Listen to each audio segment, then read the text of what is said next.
السلام علیکم دیکھ یوٹیوب کے تمام بھائی کو ایک نئی ویڈیو میں خوش آمدید۔ آج کی ویڈیو ان دو بھائیوں کے مسائل کے متعلق ہے جو بھائی اپنے نفس کی اچھی گروتھ نہ ہونے کی وجہ سے بہت پریشان ہیں۔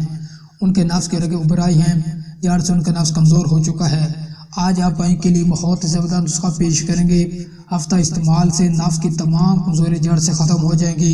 ویڈیو میں آگے بڑھنے سے پہلے چینل کو لازمی سبسکرائب کر لیں اور ساتھ بیل کو دبا دیں تاکہ ہماری آنے والی ہر نئی ویڈیو کا نوٹیفیکیشن آپ تک پہنچ سکے۔ غور کرنا، نفس کے رگیں ابھرتی کیوں ہیں؟ نفس کی گروتھ رک کیوں جاتی ہے؟ دیکھو، بہت سے بھائی ایسے ہیں جو اپنے نفس کو ہاتھ کے ساتھ برباد کر بیٹھتے ہیں، مشتزنی کو اپنی عادت بنا چکے ہیں۔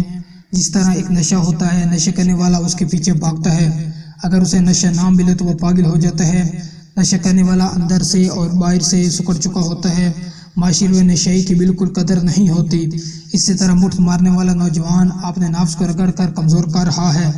جب نفس کو ہاتھ کے ساتھ رگڑا جاتا ہے تو نفس کی رگیں کمزور ہو جاتی ہیں، نفس کی گروتھ رک جاتی ہے، نفس کی رگیں سکڑ جاتی ہیں، خون نفس میں گردش نہیں کرتا، نفس دن بہ دن کمزور اور چھوٹا ہو جاتا ہے۔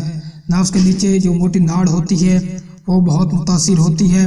خدا نہ کرے اگر یہ ناڑ بالکل سکڑ جائے تو اس سے آپ کا نفس بالکل اٹھے گا بھی نہیں۔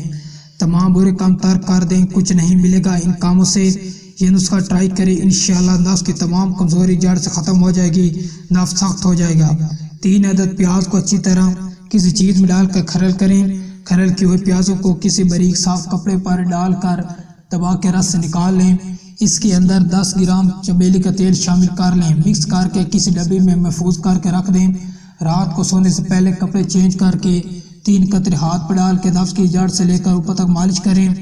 ٹوپی والا حصہ اور نیچے سے موٹی ناڑ چھوڑ دیں، باقی پوری عضو کی مالش کریں۔ اس نسخے کو لگاتار 15 دن استعمال کریں، انشاءاللہ عضو کی تمام کمزوری ختم ہو جائے گی۔ ویڈیو کو لائک کر دیں اور چینل کو سبسکرائب کر لیں۔